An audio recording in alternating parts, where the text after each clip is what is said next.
వైఎస్ఆర్సీపీ నవరత్నాలు అని 5 సంవత్సరాల క్రితం వాళ్ళు రిలీజ్ చేసిన మేనిఫెస్టోలో అనేక అంశాలు ఫుల్ఫిల్ చేయకపోవడంతో కాంగ్రెస్ పార్టీ నవరత్నాలను ప్రశ్నిస్తూ నవ సందేహాలు అని మేము రోజుకొక అంశం తీసుకొని మాట్లాడడం జరుగుతుంది.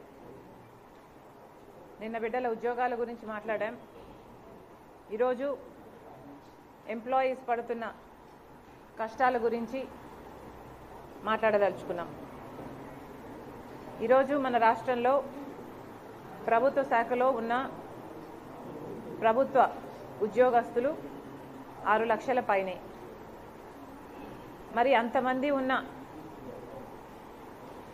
ఈ ప్రభుత్వ శాఖ ఉద్యోగస్తులు బాగా చూసుకోవాల్సిన బాధ్యత ప్రభుత్వానిది కాదా? రాజశేఖర రెడ్డి గారు ముఖ్యమంత్రిగా ఉన్నప్పుడు ప్రభుత్వ ఉద్యోగస్తులకు ఎంత గౌరవం ఇచ్చారు. చిన్న స్థాయి నుంచి ఏ కలెక్టర్ స్థాయి వరకు అయినా కూడా ఫ్రీడమ్ ఇవ్వడంతో పాటు వాళ్ళను మోటివేట్ చేస్తూ వాళ్ళను కలుపుకపోయి వాళ్ళతో పని చేయించుకుంటూ ఈయన ఒక మాదిరిగా నిలుస్తూ అన్ని విధాలుగా వాళ్ళకు అండగా ఉంటూ రాజశేఖర రెడ్డి గారు మరి అంత బాగా ప్రభుత్వ ఉద్యోగస్తులను చూసుకుంటే మరి ఆయన కొడుకు జగన్మోహన్ రెడ్డి గారు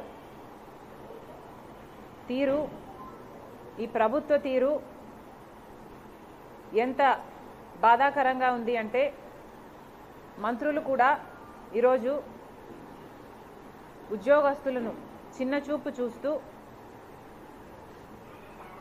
ఏదో వాళ్ళు దానం పడేస్తే వీళ్ళు తీసుకోవాలి అన్నట్టు మోకాలొంగి వీళ్ళ ముందు బ్రతకాలి అన్నట్టుగా వ్యవహరిస్తున్నారు.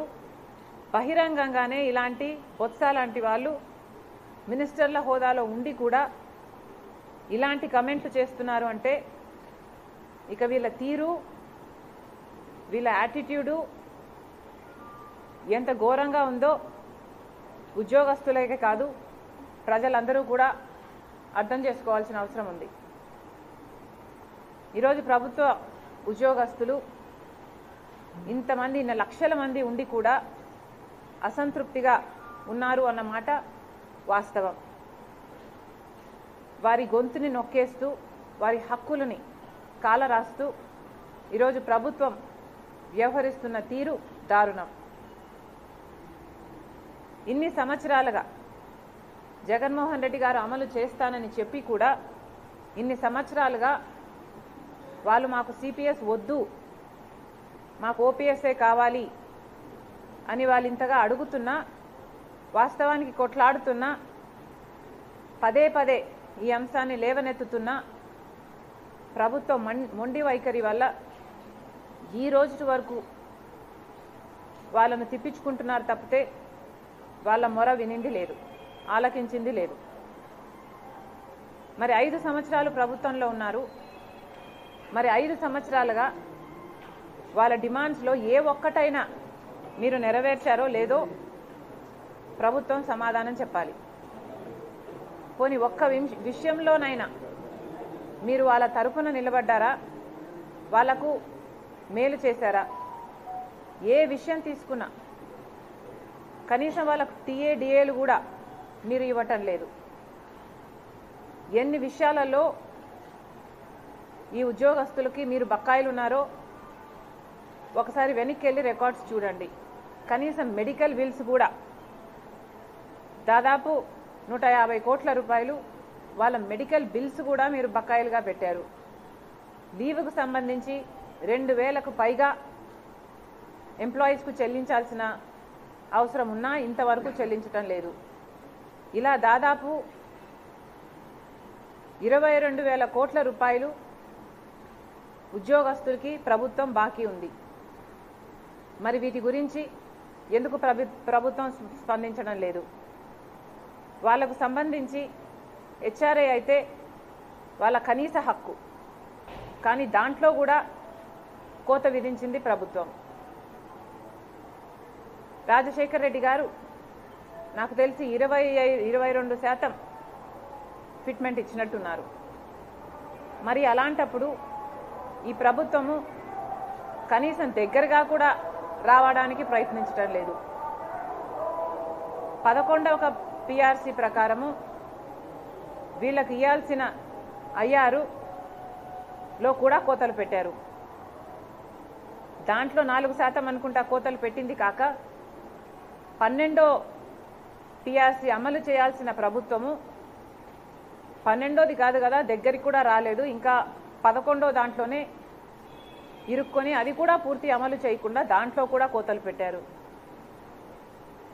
ఇలా 1 కాదు 2 కాదు, ప్రతి విషయంలోనూ ప్రభుత్వ ఉద్యోగస్తులను మోసం చేసింది జగన్మోహన్ రెడ్డి గారి ప్రభుత్వం. కాబట్టి కాంగ్రెస్ పార్టీ ఎన్నికల వేళ ఉద్యోగస్తులందరికీ భరోసా ఇస్తూ కాంగ్రెస్ పార్టీ మాత్రమే మీ పక్షాన ఉంటుంది, నిలబడుతుంది అని మరోసారి గుర్తు చేస్తూ, రాజశేఖర్ రెడ్డి గారు ఎలాగైతే మీ పక్షాన నిలబడ్డారో కాంగ్రెస్ పార్టీ ఈరోజు మీకు మాటిస్తున్నాం, కాంగ్రెస్ పార్టీ ఓపీఎస్ అమలు చేస్తుంది, మీ హక్కులను ప్రతి ఒక్కదాన్ని పరిరక్షిస్తుంది. అంతేకాదు కాంగ్రెస్ మేనిఫెస్టోలో చెప్పినట్టు ఏవైతే రిజర్వేషన్లు ఉన్నాయో 50% రిజర్వేషన్లు, ఎస్సీ ఎస్టీ ఓబీసీ రిజర్వేషన్లు ఉన్నాయో ఆ క్యాప్ను కూడా రేస్ చేస్తాము అని కాంగ్రెస్ మేనిఫెస్టోలో ప్రకటించడం జరిగింది. ఈ 50% విమెన్ రిజర్వేషన్ కూడా అమలు చేస్తామని కాంగ్రెస్ మేనిఫెస్టోలో ప్రకటించడం జరిగింది. వీటన్నిటికీ మేము కట్టుబడి ఉన్నాం. అంతేకాదు ప్రభుత్వ ఉద్యోగాలు కూడా దేశం మొత్తం 30 లక్షల ఉద్యోగాలు ఇంకా ఖాళీగా ఉన్నాయి, అవి భర్తీ చేస్తామని కాంగ్రెస్ మేనిఫెస్టోలో ప్రకటించడం జరిగింది. రాష్ట్రంలో ఉన్న 2 లక్షల పైన ఉద్యోగాలు కూడా భర్తీ చేస్తామని మరొకసారి గుర్తు చేస్తూ, కాంగ్రెస్ పార్టీ మాత్రమే మిగతా అన్ని సెక్షన్స్కి అండగా ఉండినట్టు ఉద్యోగస్తులు కూడా అండగా ఉండే ఏకైక పార్టీ కాంగ్రెస్ పార్టీ కనుక మళ్ళొకసారి ఎన్నికల వేళ కాంగ్రెస్ పార్టీని ఆదరించమని, ఆశీర్వదించమని కాంగ్రెస్ పార్టీ అధ్యక్షురాలుగా వైఎస్ షర్మిలారెడ్డి గారు మనస్ఫూర్తిగా ప్రార్థిస్తున్నారు. థ్యాంక్ యూ అమ్మా, థ్యాంక్ యూ గైస్.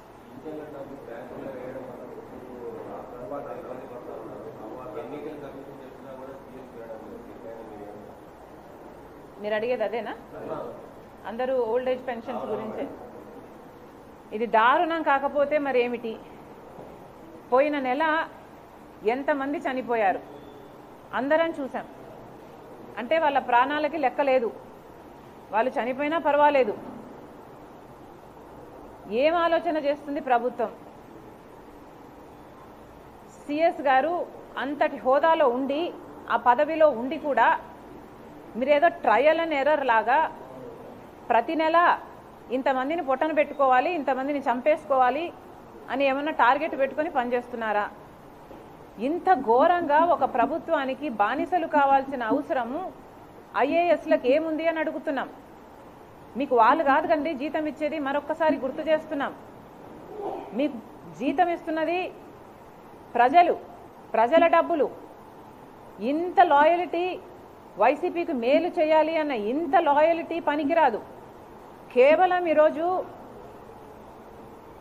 వైసీపీ పార్టీకి మేలు చేయడానికి నెల నెల ఇంతమందిని పొట్టన పెట్టుకుంటున్నారు. మీరు ఒకటే పాయింట్ ప్రూవ్ చేస్తున్నారు, వైసీపీ ప్రభుత్వం అధికారంలోకి రాకపోతే ప్రతి నెల ఇదే జరుగుతుంది అన్న పాయింట్ని డ్రైవ్ చేయడానికి ఇంత ఘోరంగా ప్రాణాలను పణంగా పెట్టి చనిపోయినా పర్వాలేదు అన్నట్టుగా మీరు వ్యవహరించడం దారుణం.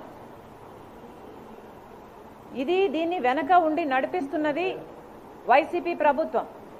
వైసీపీ ప్రభుత్వము ఉద్యోగస్తులను, ఐఏఎస్ ఆఫీసర్లను ఇంత ఘోరంగా వాడుకోవడం, ఈ పాపాన్ని వాళ్ళ నెత్తిన పెట్టడం, వాళ్ళ భుజాన తుపాకీ పెట్టి కాల్చడం దారుణం కాకపోతే మరి ఏమిటి అని అడుగుతున్నాం. కాంగ్రెస్ పార్టీ దీన్ని పూర్తిగా ఖండిస్తుంది. ఎలాగైతే రాజశేఖర రెడ్డి గారు గౌరవించారో ఐఏఎస్లని, ఆ గౌరవం మళ్ళీ మీకు దక్కాలి అంటే వైసీపీ ప్రభుత్వం వల్ల మీకు ఒత్తిడి, మీకు బెదిరింపులు, ఈ వీటి వల్ల మీరు చేస్తున్నారని మేము నమ్ముతున్నాం. మరొకసారి అందరు ఆఫీసర్లకు గుర్తు చేస్తున్నాం, this is not the way to function.